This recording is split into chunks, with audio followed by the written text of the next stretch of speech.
Bonjour à tous et bienvenue sur la page. Si vous venez de nous prendre en marche et que vous n'êtes toujours pas encore abonné, assurez-vous de vous abonner avant que nous ne continuions cette vidéo. Et assurez-vous également d'activer la note de notification pour ne pas rater nos différentes vidéos que nous publions ici. Cette semaine, nous avons abordé une série de vidéos dans laquelle nous avons dit que nous allons parler de Dieu de façon quantique, c'est-à-dire selon la vision de la physique quantique. Nous allons essayer d'explorer un peu cette partie. Sachez que la physique quantique, c'est ce que les différentes religions ont essayé de faire. C'est la façon dont les différentes religions essaient de parler de leur Dieu. Donc, au niveau physique, au niveau quantique, ils ont découvert que qu'on appelle cette partie de l'univers est aussi quelque chose de réel, quelque chose de concret, qu'il y a une façon de nous adresser à lui. Donc, nous allons essayer d'aborder la physique quantique de qu'on appelle nous allons essayer d'aborder Dieu au niveau quantique. Et la dernière fois, nous avons expliqué un peu les différentes appellations de Dieu selon les différentes religions, selon les différentes sectes, selon nos appartenances religieuses, ethniques ou pays. Donc, comme on l'avait dit, aujourd'hui, nous allons parler un peu plus de comment accéder à nos différentes demandes que nous faisons envers cette puissance, cette force, cette énergie qui nous gouverne tous. Donc, dans un premier temps, pour vous le dire, c'est que le chemin le plus court, le chemin le plus pratique, le chemin le plus qu'on appelle simple, c'est de consulter un prêtre africain. Là encore, c'est plus pratique, c'est plus facile et vous aurez encore plus de détails, plus de précision. Là-bas, ces choses sont encore plus réelles. Mais si nous essayons d'aborder un peu la chose de façon quantique, ce sont des pratiques que nous serons obligés nous-mêmes d'aborder, ou des pratiques que nous serons obligés nous-mêmes de le faire au quotidien jusqu'à ce que cela fasse partie de nous-mêmes. Donc, au niveau physique quantique, rentrer en contact avec Dieu, c'est quelque chose qui n'est pas facile. Toutes les religions en parlent, mais en réalité, ils ne savent pas de quoi il s'agit, ou bien peut-être ceux qui savent de quoi il s'agit, mais ils n'expliquent pas en profondeur à leurs adhérents. Donc, c'est ce que nous allons essayer de parler ici. Donc, dans un premier temps, sachez que tous ceux qui vont dans les religions abrahamiques et qui viennent dire que non, ma prière a été exaucée, sachez que 99% de ceux-là, ils vont chez des prêtres africains, chez des prêtresses africains, comme certains peuvent l'appeler de façon vulgaire, les marabouts ou les qu'on appelle chamans ou plein d'autres noms, les occultistes ou quoi que ce soit d'autre. Mais nous savons tous que c'est là-bas ils vont et après quand les résultats tombent, ils préfèrent aller célébrer ça à l'église ou aller célébrer ça à la mosquée pour dire que non, qu'on appelle la prière que j'ai faite a été exaucée parce que là-bas c'est encore plus louable. Sinon nous savons tous que ce n'est pas là-bas que qu'on appelle son parti, c'est pas de là-bas que ça découle. Ils ont plutôt été quelque part d'autre chez des prêtres africains avant que cela ne se réalise. Donc, pour parler un peu de cette histoire, on ne peut pas aller dans le champ quantique. Quand on dit champ quantique, ça correspond à ce que nous appelons dans les différentes religions, Dieu, Allah ou quoi que ce soit d'autre. On ne peut pas rentrer dans le champ quantique en étant un être physique. Comme on l'a dit dans la vidéo passée, nous sommes des êtres vivants, mais qui avons deux aspects. Là, il y a l'aspect physique et l'aspect invisible. Donc, si nous voulons rentrer en contact avec cet être invisible, cette puissance qui est dans l'invisible, qui est dans ce cosmos, nous devons aller dans le champ quantique. Et aller dans le champ quantique, on ne peut pas y aller avec le corps physique. Cela ne veut pas dire non plus que nous allons supprimer le corps physique et rentrer dans une sorte de sorcellerie, dans une sorte de pratique mystique qui va faire disparaître le corps physique. Non. D'ailleurs, quand vous partez dans les différentes religions, dans les différentes sectes, on vous parle de ces genre de choses, on vous parle d'une certaine disposition. On dit, avant qu'on ne commence à vous prêcher à l'église, on va vous dire, non, soyez disposés pour écouter.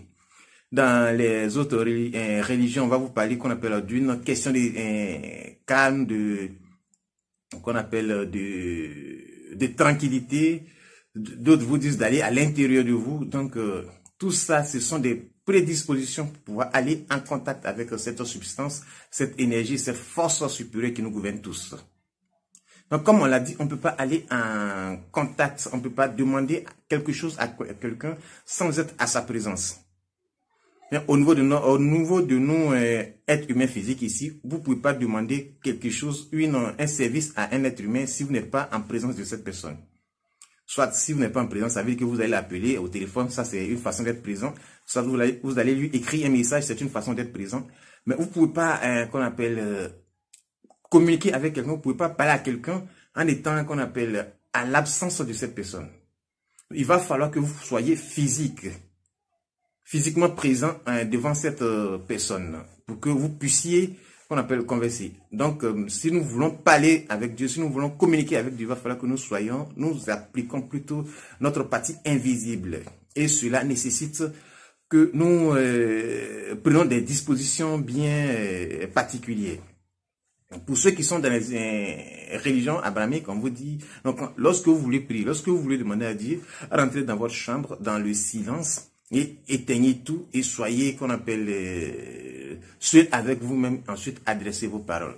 Ça, c'est une prédisposition. Mais on ne vous dit pas véritablement comment est-ce qu'il faut se comporter, comment rentrer en contact avec Dieu.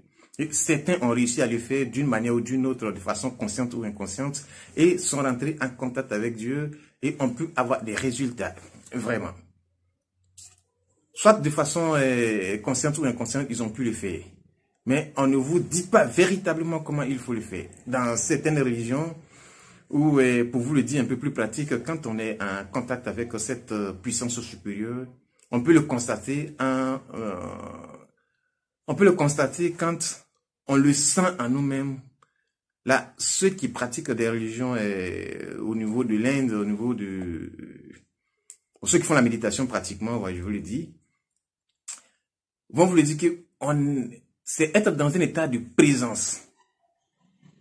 Et être dans un état de présence, quand vous êtes dans cet état de présence, vous ne sentirez plus le corps physique, tout ce qui est physique, vous ne le sentirez plus.